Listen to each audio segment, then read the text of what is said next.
அனைவருக்கும் எஸ்பிபடி சேரிட்டியின் வணக்கங்கள். இன்றைக்கி உங்களுக்கு ஒரு அருமையான விஷயத்தை நான் காட்ட போகிறேன்.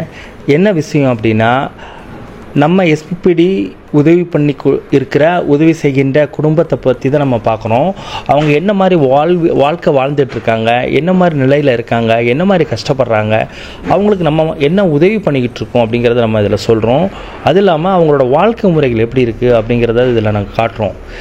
இதில் என்ன காட்டுறோம் அப்படின்னா, யதார்த்தமாக அவங்க ஒரு கூலி வேலை செய்கிறாங்க. முக்கியமாக என்ன கூலி அப்படின்னா, அவங்க பாய் மில்லில் போய் வேலை செய்கிறாங்க.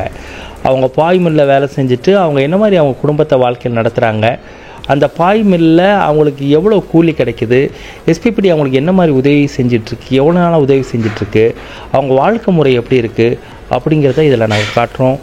உள்ளே வாங்க, உள்ளே வந்து பாருங்கள். பார்க்கும் பொழுது உங்களுக்கு ஒரு புரிதல் ஏற்படும். இது இன்ட்ரெஸ்டாகவும் இருக்கும், ஒரு உண்மையான நிகழ்வு. வாங்க உள்ளே போகலாம். சார் வணக்கம் சார். கூலி வேலை தான் சார் போயிட்டுருக்கேன். பாய் ஓட்ட போயிட்டுருக்கேங்க சார். வீராசாமி சார். தம்பி பேர் அபினாஷ் சார். வீட்டுக்காரம்மா சசிகலா சார். பாய் ஓட்ட போய்கிட்டு இருக்கேன் சார். ஒரு நாளைக்கு 300 ரூபா சார். 300 ரூபா சம்பாதிக்கணும்னா காலையில் 4 மணிக்கு எழுந்திரிக்கணும் சார். சாயந்தரம் 6 மணி ஆகும் சார் வரதுக்கு. வீடு வந்து கவர்மெண்ட் கொடுத்துருவோம் சார். கவர்மெண்ட் கொடுத்தா ஒரு கட்டில் மட்டும் தான் போட முடியும். அப்பா வீடு தான் சார். நான் ஒன்றுன்னா சம்பாதிக்கல சார்.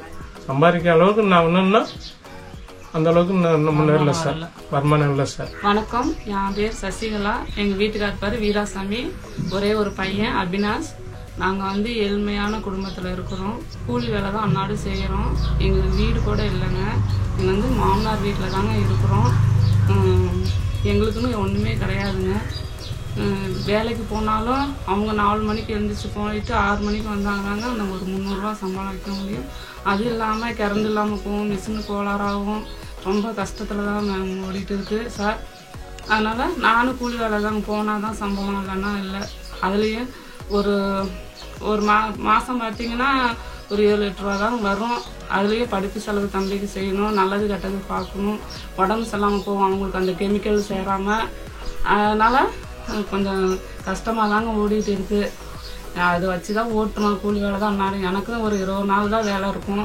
அது வேறவங்க போயிடுவாங்க அந்த வேலைக்கும். அவங்க போகலன்னா மட்டும்தான் என்னை கூப்பிடுவாங்க. அதனால் ரொம்ப கஷ்டமாக இருக்குங்க சார். நாங்கள் வந்து ரேஷன் கடையில் தாங்க பொருட்கள் வாங்கி சாப்பிட்டுட்டு இருக்கோம். நல்ல பொருட்கள்லாம் வாங்க முடியாது, ரொம்ப கஷ்டத்தில் இருக்கும்.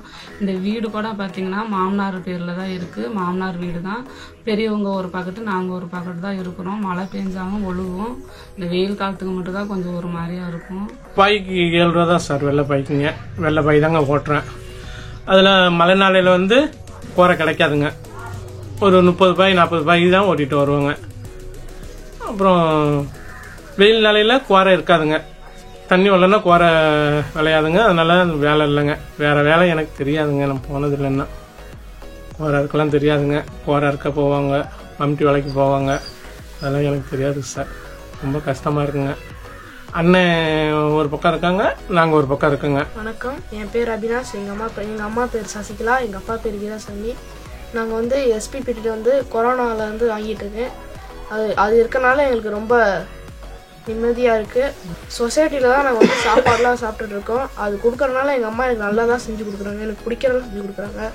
சொசைட்டிலேருந்து வாங்குற ஜாமான் தான் சாப்பிட்டுட்டு இருக்கோம். வீடு வந்து ஒழுவிக்கிட்டே இருக்கும். எப்போ பார்த்தாலும் ஒழுவோம். வெயில் காலத்தில் குறுக்கமாக இருக்கும். வீட்டில் ஒரு வசதி கூட இல்லை. வீடு கட்டல. தாத்தா வீடு தான் அப்படியே இருக்குது. நான் கவர்மெண்ட் ஸ்கூலில் படிச்சுட்டு இருக்கேன். இங்கேருந்து 2 கிலோமீட்டர் போகணும் ஸ்கூலுக்கு. நடந்து தான் போயிட்டு இருக்கேன். புட்டு செஞ்சு கொடுப்பாங்க. கேவர் மாவில் வந்து புட்டு செஞ்சு தருவாங்க, களி கிண்டி தருவாங்க. மீதி சுண்டல் அதெல்லாம் துவைச்சி தருவாங்க, உருண்டை பிடிச்சி தருவாங்க, தாளித்து தருவாங்க. பச்சையாக சாப்பிடுவேன். நல்லாயிருக்கும், சூப்பராக இருக்கும். ரொம்ப பிடிச்சிருக்கு. யதார்த்தமாக இந்த வீடியோ நீங்கள் பார்த்துருப்பீங்க. இந்த வீடியோவில் அவங்களோட இயல்பான வாழ்க்கை எப்படி இருக்குது அப்படிங்கிற பார்த்துருக்கீங்க. அவங்க என்ன மாதிரி சூழலில் இருக்காங்க, என்ன மாதிரி அவங்க கஷ்டப்படுறாங்க, எஸ்பிபடி அவங்களுக்கு என்ன உதவி பண்ணுது அப்படிங்கிறத நீங்கள் பார்த்துருப்பீங்க. இந்த மாதிரி குடும்பத்துக்கு நீங்கள் உதவி பண்ணணும் அப்படின்னா நீங்கள் எஸ்பிபிடிக்கு காண்டாக்ட் பண்ணலாம். ஒரு 200 ரூபா 100 ரூபா கூட இந்த குடும்பத்துக்கு, இந்த மாதிரி குடும்பங்களுக்கு ரொம்ப உதவியாக இருக்கும். முக்கியமாக ரீசெண்டாக பார்த்தீங்கன்னா நிறைய பேர் விதவைகள் வந்து நிறைய உதவி கேட்டிருக்காங்க. அவங்க பண உதவிகள் தான் எல்லாமே கேட்குறாங்க. அவங்களோட பண உதவிகள் வேணும். பணம்னா சின்ன சின்ன உதவிகள் தான். அவங்களோட குழந்தைங்களை படிக்க வைக்கிறதுக்கு, அதே மாதிரி வந்து அவங்களுக்கான வாடகை வீட்டில் இருக்கிறதுக்கான செலவுகள், உடல்நிலை முடியாத செலவுகள் இந்த மாதிரி கேட்டிருக்காங்க. அதை பார்த்தியான வீடியோ வந்து நான் நெக்ஸ்ட்டு நான் உங்களுக்கு போடுறேன். அடுத்த இதில் வரும் உங்களுக்கு. முக்கியமாக வந்து இந்த வீடியோ நீங்கள் பிடிச்சிருந்தால் லைக் பண்ணுங்கள், ஷேர் பண்ணுங்கள், கமெண்ட்ஸ் பண்ணுங்கள். மிக்க நன்றி.